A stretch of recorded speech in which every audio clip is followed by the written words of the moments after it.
नमस्कार दोस्तों।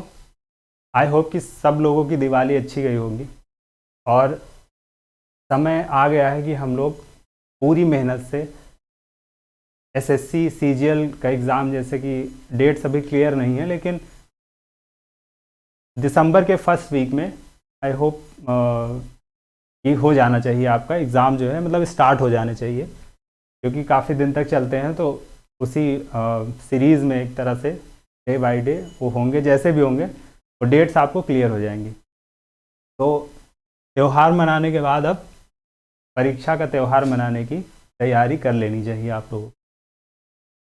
तो हम कैसे करने वाले हैं, जैसे कि आप देख पा रहे होंगे कि 30 डेज़ में हमें मैक्सिमम हम 30 डेज़ एक तरह से मिल रहे हैं हमें तैयारी करने के, जिसमें हम ऐसे ही प्रिपरेशन करेंगे कि हम बहुत ऊपर भी नहीं बढ़ पाएंगे इसमें, लेकिन हाँ, जिनका थोड़ा सा बेसिक्स क्लियर है, ठीक है, थोड़ा सा बेसिक्स उनके क्लियर हैं, तो उनके लिए तो उतनी परेशानी नहीं होगी। लेकिन जिनका बेसिक नहीं भी क्लियर है, जैसे बहुत सारे हिंदी मीडियम के स्टूडेंट्स जो है उनको ये प्रॉब्लम आती है, कहते हैं सर वो इंग्लिश मुझे समझ ही नहीं आती, ठीक है। तो उनके लिए भी क्या होता है कि उन्हें एक्सपीरियंस नहीं होता, जिन्हें लगता है उस सब्जेक्ट्स में उन्हें प्रॉब्लम होती है, तो उस सब्जेक्ट का एक्सपीरियंस जो है वो लूज़ कर देते हैं, ठीक है। इसी वजह से वो उनको और कठिन लगने लगता है। तो उस प्रोसेस में हम क्या करेंगे कि हमने 2 पिलर्स बनाए हैं, ठीक है। अपनी इस लास्ट 30 डेज स्ट्रैटेजी में हमने 2 पिलर बनाए हैं कि इन पे हम काम करेंगे, इन पे हम 2 पिलर्स पे काम करेंगे। ये न्यूज़पेपर रीडिंग जो होगी ना, ये एक्सपीरियंस प्रोवाइड करेगी, ठीक। हम पूरा पेपर नहीं पढ़ेंगे, हम उसका सिर्फ एक कोई एडिटोरियल पढ़ेंगे, हम उसका कोई एक एडिटोरियल पढ़ेंगे जो कि काफ़ी कॉम्प्लेक्स इंग्लिश आप उसको कह सकते हैं, ठीक है। लेकिन जो सीजीएल में पूछी जाती है उसके हिसाब से वो उतनी भी कॉम्प्लेक्स नहीं है। उस लेवल की अगर आप इंग्लिश तैयार करेंगे तो आपको उतनी कॉम्प्लेक्स वो इंग्लिश नहीं लगेगी, ठीक है। तो एक्सपीरियंस हमारा एडिटोरियल से हमारा कंप्लीट होगा, और जैसे कि मैंने बताया एक एडिटोरियल मैं खुद आपको पढ़वाऊँगा, ठीक है। यहाँ आके एक एडिटोरियल आपका पढ़वाया जाएगा एक क्लास में, और देखेंगे कैसे अरेंज करना है उसको, कि एडिटोरियल वाले पार्ट को कि अलग से लाना पड़ेगा या फिर एक ही क्लास में करके उसको नेक्स्ट अपनी जो बेसिक थ्योरी वाली क्लासेज हैं उनको करना होगा। और थ्योरी भी हम जो है PYQs की हेल्प से करेंगे, ठीक, ताकि हम लिमिट में भी रहें और हमें एक अनुभव मिले कि पेपर कैसे सॉल्व करना है, ठीक है। सबसे ज़रूरी चीज़ होती है, क्या होता है कि जब हमें कोई सब्जेक्ट आ नहीं रहा होता है ना, तो हमें एक अजीब सी एंजाइटी होती है। जैसे किसी को मैथ्स नहीं आती है, तो मैथ्स जब वो पेपर करना स्टार्ट करता है तो उसे अजीब से पैल्पिटेशंस जो है होने लगते हैं, और वो फंस जाता है, वो स्टक हो जाता है पेपर में, और वो अपना बेस्ट नहीं दे पाता, उसे जितना आता है वो भी वो प्रोड्यूस नहीं कर पाता, ठीक है। तो ये आपकी लिमिटेशन, और ये हो गई एक्सपीरियंस, ठीक है। लिमिटेशन एंड एक्सपीरियंस, क्योंकि एक्सपीरियंस इतना भी नहीं होना चाहिए, आपको कहने का मतलब कि एक्सपीरियंस सीकिंग वो भी नहीं होनी चाहिए कि आप खो जाएं उसमें, ठीक है। तो लिमिटेड रखने की कोशिश करी जाएगी। तो देखते हैं कि इसको कैसे हम कर सकते हैं। पहले सिलेबस देख लेते हैं, एक बार सिलेबस देख लेते हैं, तो मिटा लेते हैं पहले।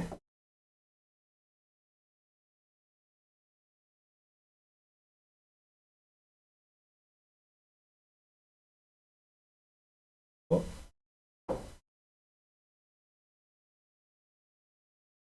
ये सिलेबस है, ठीक है, मतलब ब्रॉड एक सिलेबस है, इसमें कोई बहुत स्पेसिफिक चीज़ें नहीं दी हैं कि इसमें और भी चीज़ें हैं सिनोनिम्स एंटोनिम्स में, या फिर और जो टॉपिक्स हैं, सब टॉपिक्स कहने का मतलब नहीं दे रखे हैं, ठीक है। नॉर्मल जितने जैसा हमारा पेपर बनता है वैसे ही लगभग चीज़ें दी हुई हैं। तो इसमें समझने की कोशिश करते हैं कि क्वेश्चन पेपर कैसा बनता। नॉर्मली सबको पता ही होगा कि पेपर कैसा बनता है, लेकिन इंग्लिश या कोई भी लैंग्वेज हो, फॉर दैट मैटर कोई भी लैंग्वेज हो, तो एक ये जो रीडिंग कम्प्रहेंशन है ना, जैसे कि मैंने आपको बताया कि न्यूज़पेपर रीडिंग, वो आपकी कम्प्रहेंशन जो स्किल्स है ना उनको इम्प्रूव करता है, और जब वो इम्प्रूव होते हैं ना तो ऑटोमेटिक ये चीज़ें आपकी सही होने लगती। लेकिन न्यूज़पेपर रीडिंग हमें इतना डॉन्टिंग टास्क लगता है, इतना मुश्किल लगता है कि हम सोचते हैं कि नहीं, 2-3 दिन तो ठीक है, कोई पढ़ना स्टार्ट करता है 2-3 दिन तो ठीक है, लेकिन उसके बाद वो उसको सस्टेन नहीं कर पाता। ये सबके साथ होता है, ऐसा नहीं जिनको नहीं आता उन्हीं के साथ होता है, जिनको आता है वो भी इस चीज़ को कंटिन्यू नहीं कर पाते। मतलब जिनको इंग्लिश आती है वो भी इम्प्रूवमेंट के जो प्रोसेस है ना उस पर कंटिन्यू नहीं रह पाते हैं। जिनको नहीं आती उनका तो चलो ठीक ही है, लेकिन जिनको आती है उनके साथ भी ये सारी प्रॉब्लम्स हैं। तो जिनको आती है जिनको नहीं आती उन दोनों के लिए ये कोर्स जो है डिज़ाइन किया गया है कि आपको हेल्प मिले।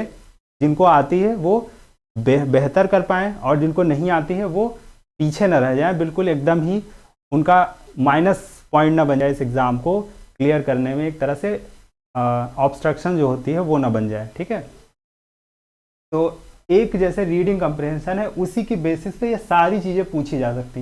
एक कोई पैसेज यहाँ पे मान लीजिए ऐसे ऐसे लिखा हो, उसी के बेसिस पे ये जितने भी टाइप के क्वेश्चन हैं इसमें वो सारे बन सकते हैं। ठीक है, लेकिन जैसा कि आपने पेपर देखा होगा वो ऐसे नहीं बनता है जैसे मैं बता रहा था। ठीक है, अलग अलग क्वेश्चंस अलग अलग तरीके से पूछे जाते हैं, तो हमें इतना घबराने की ज़रूरत नहीं कि वैसा कोई क्वेश्चन जो आपने कभी नहीं देखा वैसा कुछ देखने को मिल जाएगा।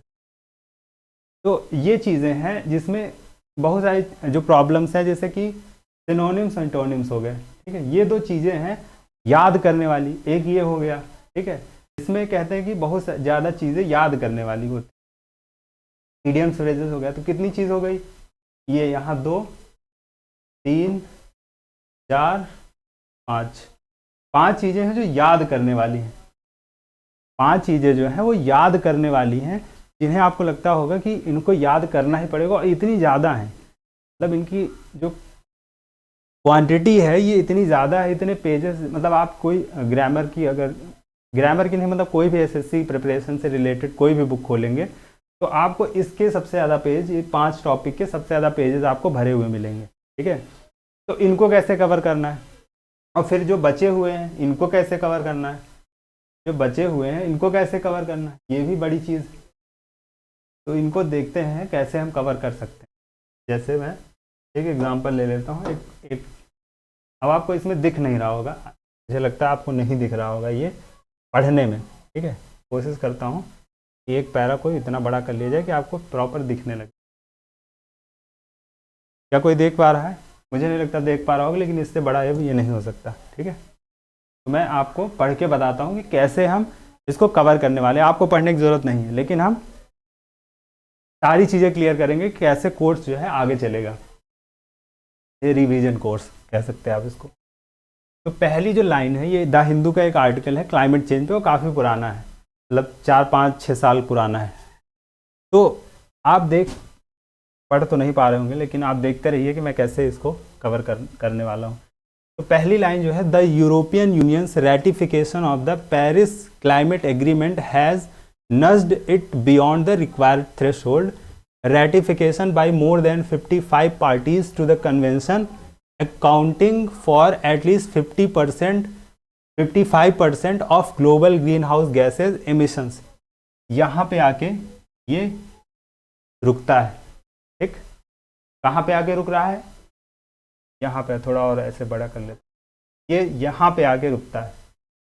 पढ़ने में नहीं आ रहा होगा मुझे पता है, लेकिन एटलीस्ट आप समझ पा रहे होंगे कि मैं बताना क्या चाह रहा हूँ, वो चीज़ें क्लियर करवाना चाह रहा हूँ। ठीक है, इतना बड़ा सेंटेंस रीडिंग कंप्रहेंशन में भी यहीं से लगभग जो एडिटोरियल्स होते हैं या कोई बुक्स होती हैं, यहीं से रीडिंग कंप्रहेंशन की चीज़ें उठा ली जाती हैं।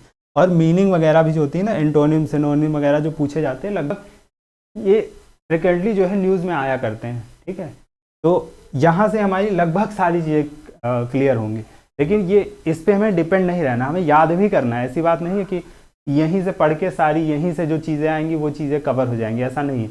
आपको याद भी करना होगा, लेकिन वो ऐसा नहीं होगा कि बिल्कुल बस सुबह उठे और याद करने में जुट गए। ठीक है, एंटोनिम्स आज याद कर रहे हैं, कल सिनोनिम याद करें, फिर एंटोनिम भूल गए, फिर सिनोनिम याद करें तो सिनोनिम भूल गए, तो फिर एंटोनिम याद कर रहे हैं। ठीक, ऐसे नहीं करने वाले, हम एक्सपीरियंस क्रिएट करने वाले। जैसे कि मान लीजिए आपने मैंडेट पढ़ा, ठीक है, चलो ये मुझे नज़र आ गया, मैंडेट यहाँ पे लिख देता हूँ। मैंडेट जो है ये आपको एग्ज़ाम में मिल गया। ठीक, या आपने याद करा एग्जाम में नहीं, आपको मिल गया मैंडेट याद करने के दौरान, तो आपको लेकिन इसका मीनिंग उतना क्लियर नहीं है। तो यहाँ से जब आप पढ़ेंगे, जैसे इसमें लिखा है हैज़ बीन मैंडेटेड, नीचे देख लेते हैं, चलो नीचे क्लियर नहीं हो रहा कि कुछ भी है, has been mandated to prepare for the entry into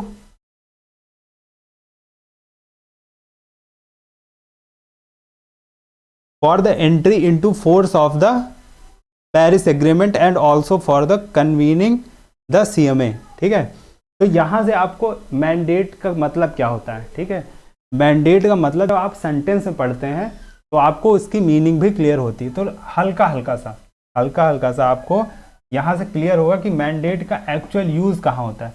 तो लैंग्वेज से एक फेमिलियरिटी जो है आपकी डेवलप होती है।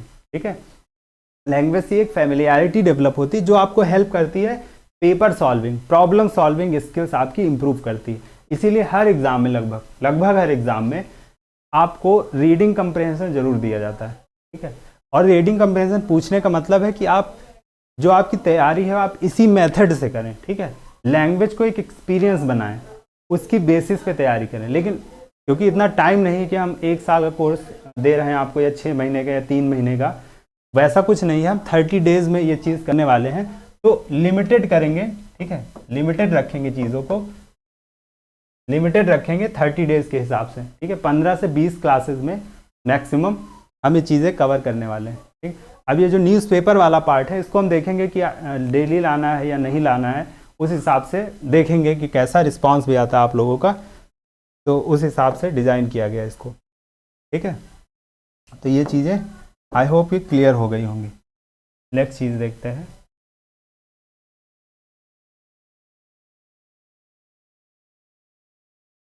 ठीक है, तो ये आई होप कि आपको समझ में आया होगा कि मैं कहना क्या चाह रहा था।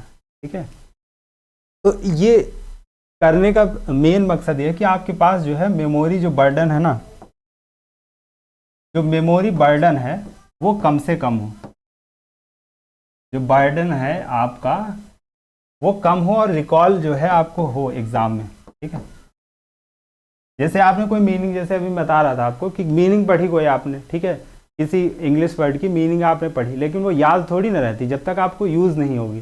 तो पैसेज में कहीं ना कहीं हर मीनिंग, हर इंग्लिश वर्ड तो नहीं जो आपने पढ़ रखा, लेकिन मैक्सिमम जो है यूज़ होते हुए नज़र आएंगे। ठीक है, तो उस मेथड से हम आपकी मेमोरी पे जो है कम से कम बर्डन डालने वाले हैं, और रिकॉल जो है बेटर करने के लिए ये मेथड जो है यूज़ करने वाले हैं। ठीक है, PYQs तो होने ही है, वो तो इम्पॉर्टेंट है ही। ठीक है, तो जल्दी से आपका कोर्स जो है इंट्रोडक्शन हो गया है, और कोशिश करी जाएगी कि आपको 15 से 20 क्लासेस में प्रोवाइड करी जाए। ठीक है, और ये न्यूज़पेपर वाली बात मैं बताया कि रिस्पांस पे डिपेंड करता है कि आप लोग इसको कैसे पढ़ना चाह रहे हैं। इंडिविजुअल एक कोई अलग क्लास लेना चाहते हैं इसकी, कि इसमें सिर्फ न्यूज़पेपर वाली बात की जाए, या फिर PYQs और न्यूज़पेपर की कंप्रिहेंसिव जो है एक कंबाइंड क्लास रोज़ या फिर 15 मतलब हर दूसरे दिन डाल दी जाए। ठीक है, तो आई होप कि आप लोगों को समझ में आया होगा। नमस्कार।